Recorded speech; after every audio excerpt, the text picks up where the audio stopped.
Oh, mama. Tayo sa pupunta si mama.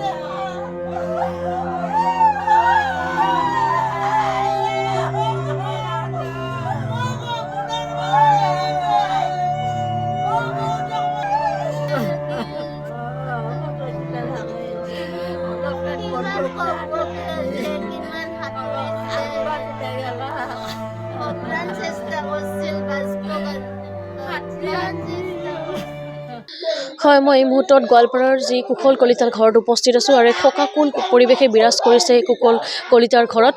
যি এক মৰ্মান্তিক ঘটনা যি সংঘটিত হ'ল বা কালিৰ দিনটোত যিহেতু গোৱালপাৰাৰ এই কুশল কলিতাৰ ঘৰত এতিয়া শোকাকুল পৰিৱেশে বিৰাজ কৰিছে। ঘৰৰ পৰিৱেশ দেখুৱাবলৈ যত্ন কৰিম, কিয়নো যিহেতু যোৱাকালি যি দক্ষিণ শালমাৰাৰ মানকাচৰত যি এক মৰ্মান্তিক ঘটনা সংঘটিত হ'ল। দক্ষিণ শালমাৰাৰ যি এডিশ্যনেল এছ.পি. PSO কুশল কলিতা যি পানীত নৈত পৰি আচলতে যি মৰ্মান্তিক যি ঘটনা সংঘটিত হ'ল, নৈত পৰি তেওঁ মৃত্যুবৰণ কৰিবলগীয়া হ'ল। সেই ঘৰখনত আচলতে এনেদৰে দেখিবলৈ পোৱা গৈছে, শোকাকুল পৰিৱেশে বিৰাজ কৰিছে। আৰু যিহেতু আজি কুশল কলিতাক মৃতদেহ যিহেতু ঘৰলৈ লৈ অহা হ'ব, আৰু এনেদৰে যিহেতু ঘৰত এতিয়া দেখিবলৈ পোৱা গৈছে সকলোৰ যে কান্দোৰৰ সকলোৰে চকুলো দেখিবলৈ পোৱা গৈছে। আৰু যিহেতু খন্তেক পিছতে আচলতে প্ৰায় 11মান বজাত গোৱালপাৰাৰ এই ঘৰখনলৈ লৈ অহা হ'ব কুশল কলিতাৰ মৃতদেহ। আৰু পৰিৱেশ আমি দেখুৱাবলৈ যত্ন কৰিছোঁ। হৈছে কুশল কলিতাৰ মাতৃ এনেদৰে হিয়া ঠাকুৰী কান্দা পৰিলক্ষিত হৈছে, যিহে নিজৰ সন্তানক হেৰুৱাই এনেদৰে হিয়া ঠাকুৰী তেওঁ কান্দিছে। এই যি মৰ্মান্তিক ঘটনা সংঘটিত হ'ল গোৱালপাৰাৰ এই কুশল কলিতা ঘৰখনৰ পৰিৱেশ দেখুৱাবলৈ যত্ন কৰিছোঁ আমি। আৰু কালি যি ঘটনাটো সংঘটিত হ'ল, নৈত পৰাৰ পিছত তেওঁ সাঁতুৰি নিজৰ যি প্ৰাণ বচাবলৈ অপ্ৰাণ চেষ্টা কৰিছিল, কিন্তু তাত কোনো ধৰণৰ তেওঁ সহায় বা সহযোগ কৰা নহ'ল, কোনো বচাবলৈ তাক চেষ্টা কৰা নহ'ল। তাৰ ফলতে আচলতে তেওঁৰ মৃত্যু হোৱা বুলি বিভিন্ন অভিযোগ উঠিছে। আৰু ঘৰৰ পৰিয়ালৰ লোকসকলেও বহু অভিযোগ উত্থাপিত কৰিছে। পৰিয়ালৰ লোকসকল আছে, স্থানীয় লোক আছে। আমি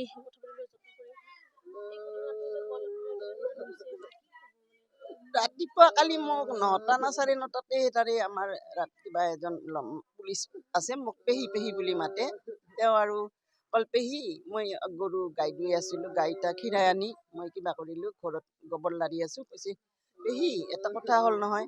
বোলে কি কথা হ'ল? বোলে কুশল পানীত পৰিছে। সাধাৰণ পানীত পৰিছে আৰু পানীত পৰিছে নেকি? তাৰপিছত ক'ব লাগছে। তাৰপিছত আৰু ফোন কৰিছে সি, পেহী সি তোক বিচাৰি পা নাই, কি বিচাৰি পা নাই এনেকে কৈছে। মই কৈছোঁ কি বিচাৰি পা নাই? লগে লগে মই একদম পাগলাৰ নিচিনা হৈ মই গাড়ী ঠিক কৰি লগে লগে গেলোঁ তাত। যাই আছোঁ। ৰাস্তা মানে এনে বেয়া ৰাস্তা, 1 কিলোমিটাৰমান ৰাস্তা। আমি যে বাচি আহিছোঁ তাৰে পৰা, সেইখিনি গ'লোঁ। তাৰ পৰা গৈ তাৰপিছত আমি যাই থানা পালোঁ। থানাততো আমাক বহিবাই দিয়া নাই, থানাৰ পৰা ডাইৰেক্ট আমাক নদীৰ পাৰলৈকে লৈ গ'ল। তাৰপিছত নদীৰ পাৰত পাই তাৰপিছত এটা অফিচাৰে কৈ আছে, আপোনালোক ইয়াত উঠক। তাৰপিছত আমাক এই ভুটভুটি নাও এখনত উঠি বহালাক। তাৰপিছত বহাই গৈ আছোঁ 45 মিনিট 1 ঘণ্টামান গৈছোঁ আৰু গৈ নাপাং। মোৰ ছোৱালী আছে, ছোৱালীয়ে ক'ল, ছাৰ আমাক ক'ত লৈ যাই আছে? তাহাঁতে একো নামাতে। গৈ আছোঁ গৈ একদম বহুত দূৰত এনেকুৱা এখন ঠাই আছে, তাৰমানে তাতে বালি আছে, তাৰে ওপৰত তাক শুৱাই থৈ দিছে। এতিয়া মানুহটো হৈ আছে একদম ধুনীয়া হৈ শুই আছে একদম এনেকে। তাৰপিছত মই ক'লোঁ যাই গোটেইকেইটাই হুলস্থুলকে কান্দি কাটি তাৰপিছত মই ছাৰক সুধিলোঁ, ছাৰ আপোনালোকে থাকোঁতে এই ঘটনাটা কেনেকৈ হ'ব পাল? এই হ'ব তোমাক কম এনেকৈ কৈ আছে, আপোনালোকে ধৈৰ্য ধৰক। মই কৈছোঁ ছাৰ ইমান মানুহ থাকোঁতে আপোনালোকে গোটেইকেইজন অফিচাৰ আছে, অফিচাৰৰ সন্মুখৰ পৰা তেওঁ কেনেকৈ পৰিল? তাৰপিছত কৈছে কি নহয় আপোনালোক অলপ ধৈৰ্য ধৰক কৈ আছোঁ। তাৰপিছত এনেকৈ কৈ থাকোঁতে আমাক অলপ ঠাইখিনি দেখাই নিল। এইখিনিত গ'লোঁ, এইখিনিৰ পৰা সেইখিনিত গৈছোঁ, সেইখিনিৰ পৰা সি ফটো উঠাই আছিল, ফটো উঠাই থাকোঁতে সি মানে ফটোৰ কিবা কৰোঁতে শ্লিপ খাই পৰি গ'ল। তাৰপিছত আমি গম নাপাওঁ। তাৰপিছত পিছৰ পৰা ঘূৰি চাওঁ যে কোন নাই। তাৰপিছত ক'ল যে কুশল নাই বুলি কওঁতে সি সাঁতুৰি আছে, সাঁতুৰি থাকি ক'ল কি সাঁতুৰি সি মানে আপ্ৰাণ চেষ্টা কৰি একদম পাৰ পাইছে নেকি, এতিয়া ভিডিঅ'ত আমি ডিষ্টেঞ্চটো সিমান ধৰিব পৰা নাই, কিন্তু এইখিনিমান হ'ব কিজানি। একদম হাত দুখন দি আছে তেওঁলোকে বোলে কিবা বস্তু এটা দলিয়াই দিছে, এই বস্তুটা ধৰিব খোজোতে লাহেকৈ একদম তললৈকে সোমাই গ'ল। তাৰপিছত নাই আৰু। তাৰপিছত আমি ক'লোঁ মই ছাৰ, তাৰপিছত মোক আহি ক'ল কি আপোনালোকে ধৈৰ্য ধৰক। তাৰপিছত মোক আনি তাৰ পাৰ্চটো দিলাক, মই ল'লোঁ হাতত। পাৰ্চটো দিয়াৰ পিছত মোক মোবাইলৰ কভাৰটো আনি দিল। তাৰপিছত মই কভাৰটো লোৱাৰ পিছত এই কৌশিক দাস বুলি ল'ৰা এজন গৈছিল আমাৰ ইয়াৰ, তাই ক'ল বাইদেউ মোবাইলৰ কভাৰটাহে দিল, মোৰ এখন ব্ৰেইনত খাটিল মোবাইলটো কি হ'ল? ছাৰ মোবাইলটা কি হ'ল? তাৰপিছত ক'ল বোলে মোবাইলটোতো কিবা হ'ল, মোবাইলটো পানীত পৰিল নেকি নে কি, এনেকৈ কিবা কিবি কথা কৈ মোক কথাটো পাৰ কৰি লৈ গ'ল। আমিও সিমান এটা গাঁৱলীয়া, আমি ইমান বেছি এক্সপাৰ্ট নহয় চব কামতে, এইলা মৰা সদা দেখাও নাই, এনেকৈ পঢ়াও দেখা নাই, গতিকে আমি সহজভাৱে কথাখিনি লৈ আহিলোঁ। যেতিয়া আহি ঘৰত টিভি চালোঁ, মই 9টা মানত আহি পালোঁ নেকি, ঘৰ যাই পাওঁতে মানে 10টা বাজিল মোৰ। 10টা বজাততো টিভিত নাই, চাই আছোঁ নাপালোঁ। ৰাতিপুৱা টিভিত চাই দেখিতো মোৰ মাথাটো আৰু গৰম হৈ গৈছে। টিভিৰ পৰা সাঁতুৰি আছে সি, কি ধুনীয়াকৈ সাঁতুৰি আছে, সাঁতুৰি তেওঁলোকে সেইফালে দূৰেদি নাওখন গৈ আছে। কিয় মানুহ নাছিল নেকি? হুলস্থুল কৰিব পৰা নাই তেওঁলোকেতো হুলস্থুল কৰি, ওপৰততো বহুত মানুহ আছে, ধৰ মাইকী মানুহ থাকিলেতো শাৰীখন আমি খুলিয়ে দিলোঁ হয়, সেইটো আৰু কথা নাই আৰু, তাতে মান সন্মানৰ কোনো কথা নাহে, দলিয়াই দিলোঁ হয়। বোলো আপোনালোকৰ লগত এটা ৰছীও নাথাকে নেকি? নাই আমি এনেই আহিছিলোঁ নহয়, সেইকাৰণে এইবিলাক বস্তু এনেকৈ অনা নাই। তাৰপিছত আৰু এবাৰ কয় তাৰে এজনে ক'ল বোলে ভিডিঅ' কৰাটো কওক। বোলে ভিডিঅ' কৰাটো কি? ভিডিঅ'টো সি তাৰমানে এখন মই প্লাষ্টিক নিছিলোঁ, প্লাষ্টিকখনত বহি ভিডিঅ' কৰিব খোজোতে উল্টি পৰি গ'ল। তেওঁলোকৰ মই কিন্তু কথা 2-3টা মত পাইছোঁ, কিন্তু এতিয়া নাজানো তেওঁলোকে ইচ্ছাকৃতয়ে হ'ল না তেওঁলোকত হয়তো মানুহ এজন পৰাৰ পিছত হয়তো চবৰে ব্ৰেইনবিলাক বাজেট লাগি যায়। দোষ নকওঁ তেওঁলোকৰ, হ'ব পাৰে তেওঁলোকৰো দোষ হ'ব পাৰে, তাৰো দোষ হ'ব পাৰে, আমি দেখা নাই। কিন্তু তাতে থকা মানুহখিনি, যিখিনি মানুহ তাত আছিল, তেওঁলোকৰ পৰা কথাটো কনফাৰ্ম হ'ব লাগিব। কাৰণ কিয়, এতিয়া তেওঁলোকে পৰি ইমান দূৰেদি ঘূৰি গৈছে, তেওঁলোকে অলপ হুলস্থুল কৰিব লাগে নে? তেওঁলোকে ভিডিঅ'টো কোনে কৰিলে? ভিডিঅ'টো অফিচাৰে কৰিছে। তেওঁলোকে ভিডিঅ' কৰিব লাগে না মানুহটোক বচাৰ কাৰণে? ভিডিঅ'টো ডাঙৰ বস্তু নহয়। এতিয়া তেওঁলোকে ভিডিঅ' কৰি আছে, মানুহটোক বচা নাই। ইমান তাত জীৱনত সাঁতুৰি পোৱা নাই, তথাপিও যে সি সাঁতুৰি ইমান পাৰলৈকে অহাৰ চেষ্টা এটা কৰিছে, গতিকে সেইটোৰ কাৰণে তাক ধন্যবাদ। ভগৱানে তাক একেবাৰে কৰক, তাক মানে যিখিনিয়ে তাৰ আয়ু লৈ আহিছিল, আমি সেইটোৱে লৈ সান্তনা ল'ব লাগিব। এতিয়া বেলেগক দোষ দি আমাৰ লাভ নাই। কিন্তু আমি মুখ্যমন্ত্ৰী ছাৰক কৈছোঁ যে তেওঁ যদি কিবা এটা ব্যৱস্থা লৈ অন্ততঃ আমাৰ যিখিনি পৰিয়াল আছে, পৰিয়ালখিনিক কিবা সান্তনাৰ কাৰণে কিবা আমাক কথা এটা জনাই, সেইটোৰ কাৰণে তেখেতক আমি অনুৰোধ কৰিছোঁ। তেওঁলোকে তদন্ত কৰক অলপমান। ভুল কাৰ হয় সেইটো আমি বিচাৰ কৰিব নাযাওঁ। আমাৰ সোণাটো গুচি গ'ল, গতিকে তাত বিচাৰ কৰি আমাক টকা পইচা নালাগে। টকা পইচাখিনি আমাৰ যেনেকৈ আছে দুখীয়া হৈ আমি সেনেকৈয়ে খাম, কিন্তু আমাৰ আচল বস্তুটোৱে গুচি গ'ল। গতিকে আমাৰ আচল বিচাৰটো লাগে আমাক।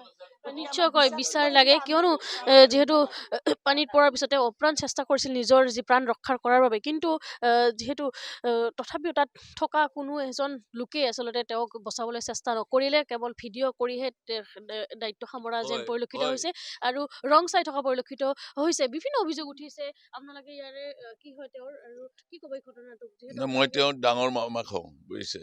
ঘটনাটা এটা আমাৰ সন্দেহ হৈ গৈছে, কাৰণ এইটো ভিডিঅ' কৰি আছে, মানুহ তাক বচাব লাগে, আৰু তেওঁলোকে যদি অৰ্ডাৰ দিলে হয় পোনপটীয়াকৈ যে কোন আছা বচোৱা, তাতে নদীৰ পাৰত থকা মানুহবোৰ আচলতে অলপ এক্সপাৰ্ট, সাঁতুৰিব জানে, আৰু তেওঁলোকে যিকোনো প্ৰকাৰে গলাক হয়, আৰু তেওঁলোকেও নাৱত যিকোনো বস্তু দি পেলাই তেওঁক কিছু সময় ৰখি তেওঁক বচাব পাৰিলে। ইয়াত কৰি ডাঙৰ বিপদত পৰা বা ক্ৰিটিকেল পিৰিয়ডতো মানুহবিলাকক বচাইছে মানুহে, বুজিছে নাই। কিন্তু এওঁলোকে কি কাৰণত এইটো হৈছে আমি বুজি নাপাওঁ। গতিকে আমাৰ অন্য একো কথা নাই, ওচৰতে আছে, অথচ নাওখনেদি তেওঁলোকে আগুৱাইও যাব পাৰে, অথচ তেওঁলোকৰ নাৱৰীয়াবিলাক আৰু সাঁতুৰিব জানে এক্সপাৰ্ট, তেওঁলোকে নমাই দিলে তেওঁলোকে গৈও পাৰে, কিন্তু একো কৰা নাই। তাত চাই আছে কেৱল, তাতে এইটোত আমাৰ বৰ সন্দেহ হৈ গৈছে কথাবিলাক। গতিকে মাননীয় মুখ্যমন্ত্ৰী তদন্ত চলালে ভাল পাওঁ আৰু এইখিনিয়ে কথা আৰু, বুজিছে নাই। ইয়াত কি আছে আমি নাজানো, বুজিছে নাই। ৰহস্য থকা বুলি মোৰ সন্দেহ হৈ যায়। এতিয়া পিছলি পৰিছে বুলি ক'লে কৈছেহে তেওঁলোকে, আমিতো দেখা নাই পিছলিয়ে পৰিছে না কোনোবাই ঠেলিয়ে দিছে, আৰু ঠেলি নিদিলে তেওঁলোকে সাঁতুৰি আছে অথচ বচাবৰ কাৰণে অন্য চেষ্টা একোৱে কৰা নাই। এইবিলাকে আমাক সন্দেহ আনে। দাদা এটা কথা হ'ল, আমাৰ ইয়াত পষ্টমৰ্টেম কিয় নহয়? পষ্টমৰ্টেমটো আমি ইমান দূৰলৈকেতো আমি যাব নোৱাৰো, কাৰণ ধুবুৰী গোৱালপাৰা জিলাত পষ্টমৰ্টেম হ'লে আমি যিজন আমাৰ সনাটো গুচি গ'ল, আমি সনাৰ লগে লগে গুচি আহিব পাৰিলো হয়। এতিয়া আমি সেই তাত পঠাই দিছোঁ, দুজন ল'ৰা পঠাই দিছোঁ, তেওঁলোকৰ অৱস্থা নাই, তাতে চাওঁ মানুহ এজন নাই। কোনো ৰকমে ৰাতি আমি ইয়াৰ পৰা ফোন কৰিছোঁ, SP ফোন কৰি দিছে বোলে এটা কোনো ৰকমে সৰু এটা ৰুম এটা দিছে, তাত তেওঁলোকে শুই আছে। গতিকে মন্ত্ৰী মহোদয়ক আমি অনুৰোধ কৰোঁ যাতে ইমান দূৰলৈকে নাযায়। সন্মুখৰ আমাৰ ওচৰত গোৱালপাৰা থানা আছে, গোৱালপাৰাত আমাৰ ডাঙৰ হস্পিটেল আছে, তাত পষ্টমৰ্টেমটো কিয় নহয়? তেওঁ যদি আমাক এইটো ব্যৱস্থা কৰি দিয়ে, আমি ধন্যবাদ ছাৰক ধন্যবাদ দিম। গতিকে আমাৰ ধুবুৰী হৈছে আমাৰ সুদূৰ, ইমান দূৰ 300 350 কিলোমিটাৰ, 5 ঘণ্টা লাগে ইয়াৰ পৰা বাছেদি গ'লে। 5 ঘণ্টা গৈ সেই মৰা মানুহটোক লৈ গৈছে, তাত মৰা শৱটো তাত পেলাই থৈছে, দুজন ৰখি আছে। গতিকে মন্ত্ৰী মহোদয়ক মই অনুৰোধ কৰিছোঁ যাতে পষ্টমৰ্টেম ৰিপৰ্টটো পিছলৈকে যাতে আমাৰ গোৱালপাৰাত কৰি দিয়ে, কাৰণ আমাৰ বহুত অসুবিধা হয়, আমি দুখীয়া মানুহ। গতিকে আমি তালৈকে আমাৰ গাড়ী লৈ যোৱা আমাৰ ক্ষমতা কিছুমানৰ নাথাকিবও পাৰে। সেইটোৱে মই মহোদয়লৈকে অনুৰোধ জনাইছোঁ।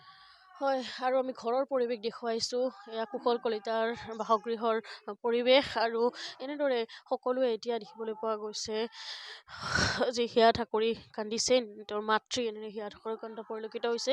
কুশল কলিতাৰ 1.5 বছৰীয়া এটা পুত্ৰ সন্তান আছে, আৰু 1.5 বছৰীয়া পুত্ৰ সন্তান আছে, আৰু পুত্ৰ সন্তানক এৰি থৈ যাবলগীয়া হৈছে। আৰু পৰিৱেশ দেখুৱাইছোঁ, তেওঁৰ পত্নী যিহেতু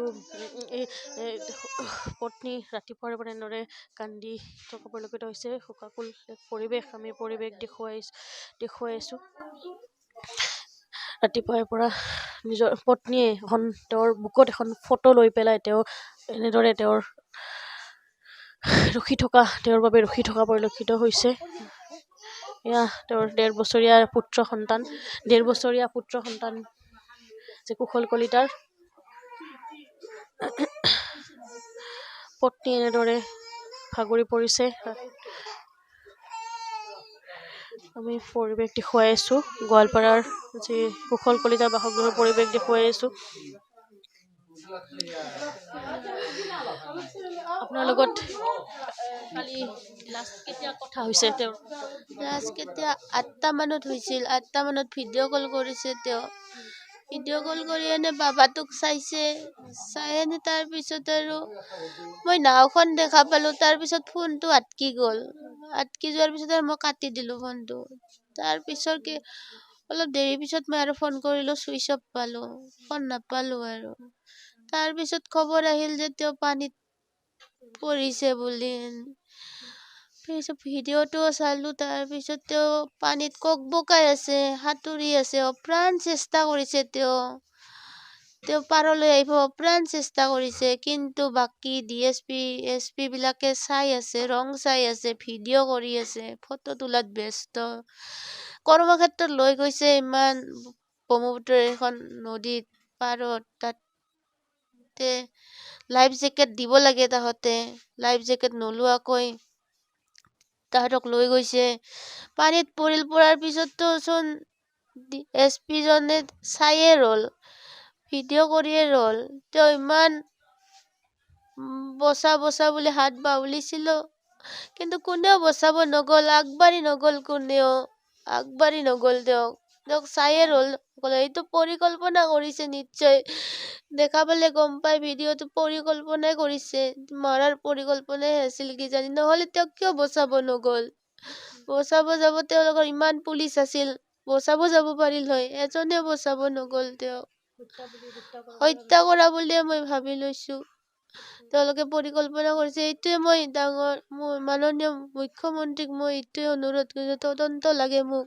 মোৰ স্বামীক ন্যায় লাগে, মোৰ স্বামীৰ তেওঁলোকে উচিত ব্যৱস্থা লৈ যেন এই ক্ষেত্ৰত।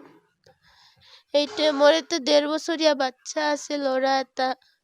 সেই ল'ৰাটোক লৈ মই কেনেকে জীয়াই থাকিম, মই কেনেকে থাকিম? মোক মুখ্যমন্ত্ৰী ডাঙৰীয়াই মোক কিবা এটা সহায় কৰে যেন, সংস্থাপন দিয়ে কিবা এটা, আৰু ইয়াৰ উচিত তদন্ত কৰে যেন, সেইটোৱে মই মুখ্যমন্ত্ৰী ডাঙৰীয়াক জনাইছোঁ, অনুৰোধ কৰিছোঁ। হয়, আৰু